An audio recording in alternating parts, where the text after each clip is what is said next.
80 ሚሊዮን ፓውንድ የሰውን ልጅ ስነ ልቦና መግዛት አይችልም። ዓለም ሙሉ በአንድ ሰው ውድቀት ሲስቅ፣ የገዛ ደጋፊዎቹ ሲያፌዙበትና ቤተሰቦቹ የሞት ዛቻ ሲደርስባቸው ማየት የእግር ኳስ ጨለማው ገጽታ ነው። ዛሬ የምነግራችሁ ታሪክ በማህበራዊ ሚዲያ ላይ ስለምታዩት የመሳለቂያ ቪዲዮ አይደለም። ከዛ ስክሪን ጀርባ ስለፈረሰ ስብዕና፣ ስለወደቀ ተስፋና ማንም ሰው ሊሸከመው ስለማይችለው ከባድ የአእምሮ ጭንቀት ነው። ይህ የሃሪ ማጓየር እውነተኛ አሳዛኝና እጅግ አስደናቂ የጽናት ታሪክ ነው። አንድ ሰው በሥራ ቦታው በሚሠራው ስህተት ምክንያት ሚስቱና ትናንሽ ልጆቹን በፈንጂ እናጋያለን የሚል ዛቻ ሲደርሳቸው አስቡት። ማጓየር በዓለም ታሪክ ውዱ ተከላካይ ተብሎ ኦልድ ትራፎርድን ሲረግጥ ይህ ይሆናል ብሎ በጭራሽ አላሰበም ነበር። ይህ ቪዲዮ አንድ ሰው ከስነ ልቦና ሞት እንዴት እንደሚያንሰራራ የሚያሳይ የሕይወት ትምህርት ነው። ታሪኩን ሙሉውን ስትሰሙ ለዚህ ሰው ያላችሁ አመለካከት ሙሉ በሙሉ ይቀየራል። ወደዚህ ጥልቅ ታሪክ ከመግባታችን በፊት ይህንን የመሰሉ እውነተኛና ልብ የሚነኩ የስፖርት ታሪኮችን ሁልጊዜ እንዲደርሱ ሰብስክራይብ ማድረጋችሁን አትርሱ። ቪዲዮ ከተመቻችሁ ላይክ ያድርጉት።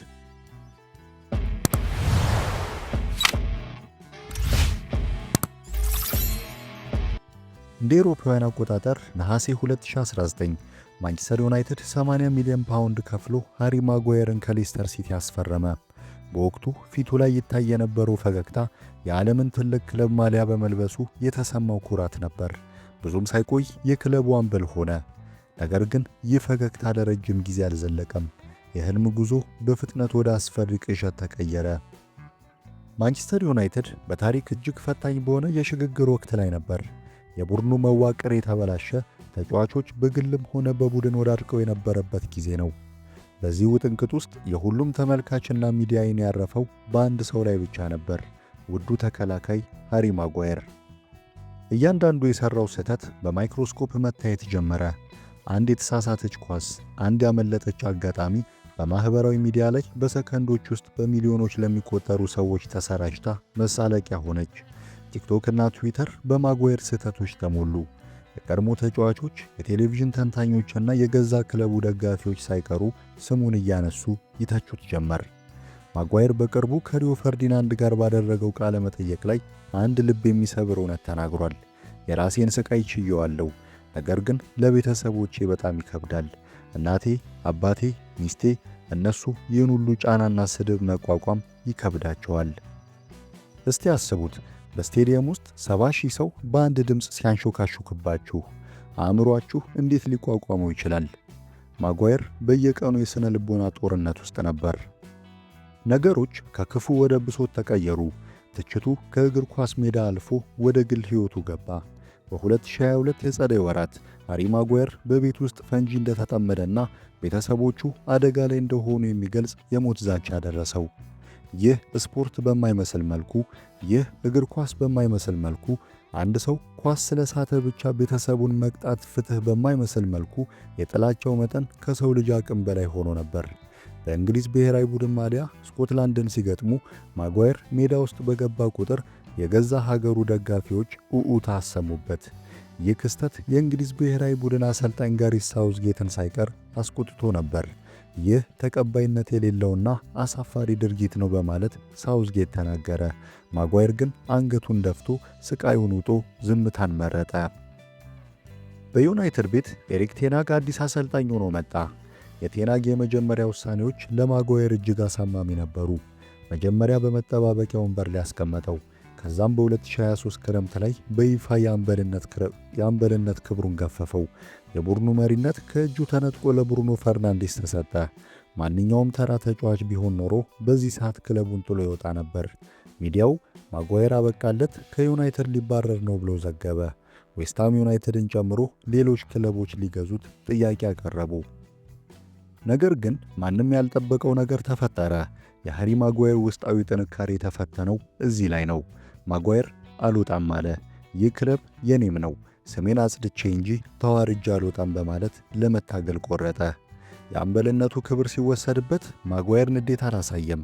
እንዲያውም ለብሩኖ ፈርናንዴስ እንኳን ደስ ያለ ብሎ ሙሉ ድጋፉን ሰጠው። ሪዮ ፈርዲናንድ በዚህ ድርጊቱ ተገርሞ በጠየቀው ጊዜ ማጓየር እንዲህ ሲል ተናገረ። ብሩኖ ድንቅ መሪ ነው። እኔ አምበል ብሆንም ባልሆንም ለቡድኔ ማድረግ ያለብኝን ድጋፍ ከማድረግ ወደ ኋላ አልልም። መሪ ለመሆን በክንድ ላይ ጨርቅ ማሰር አይጠበቅብህም። ይህ ንግግር የቱንም ያህል በውስጡ ቢያዝንም ለክለቡ ያለውን ጥልቅ ፍቅር ያሳያል። ብዙ ሰዎች የማያውቁት ሌላ ትልቅ ሚስጥር ደግሞ አለ። ማጓየር ለምን በዩናይትድ ቤት ይቸገር ነበር?